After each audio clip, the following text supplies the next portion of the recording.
Bonjour à tous, je m'appelle William, je suis le fondateur de plusdeclients.com et aujourd'hui dans cette vidéo, on va voir quels sont les deux éléments que vous devez adresser lorsque vous présentez votre offre sur Internet, lorsque vous êtes un expert et que vous cherchez à vendre votre expertise sur Internet. Par ailleurs, si vous êtes un coach, un formateur, un consultant et que vous cherchez à acquérir plus de clients, que vous voulez vendre votre expertise sur Internet en créant une formation en ligne, allez sur plusdeclients.com et il y a une petite vidéo qui fait une vingtaine de minutes qui est très rapide à regarder, qui va vous expliquer exactement quels sont les éléments et quel processus utiliser pour vendre votre expertise sur Internet.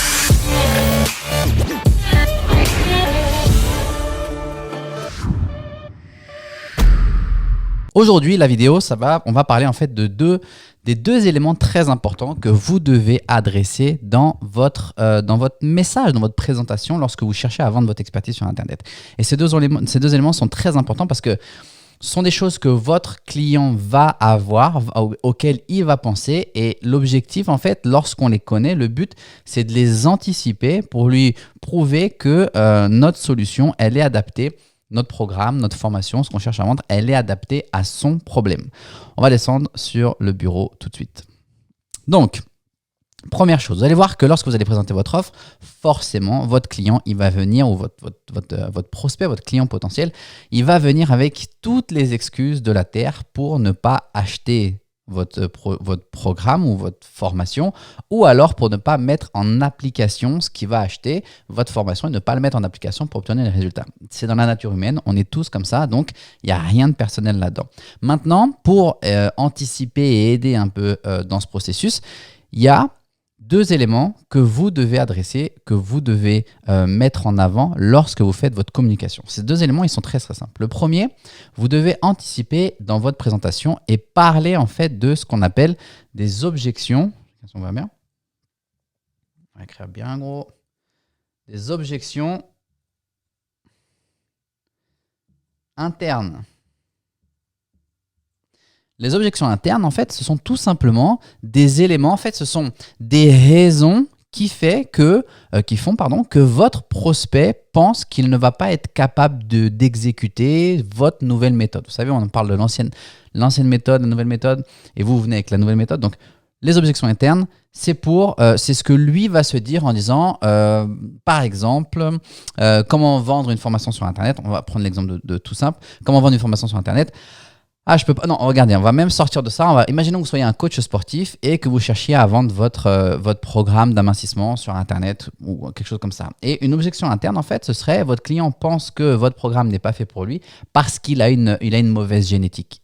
Même si on croit ou on ne croit pas à la génétique, mais parce qu'il a une mauvaise génétique et donc c'est quelqu'un qui est en surpoids et toute sa vie sera en surpoids parce que pour lui, c'est sa génétique, ça ne marche pas. Il a un problème à la thyroïde, peu importe ce qu'il peut avoir comme problème. Okay, une objection interne, c'est une raison qui va le faire penser en fait que votre solution, votre offre, votre nouvelle méthode, elle n'est pas adaptée pour lui à cause de cette objection interne. D'accord ? Deuxième élément auquel il est important de répondre, c'est, vous l'avez deviné, l'objection ou les objections, là on peut en choisir qu'une seule lorsqu'on fait notre présentation, mais l'objection externe.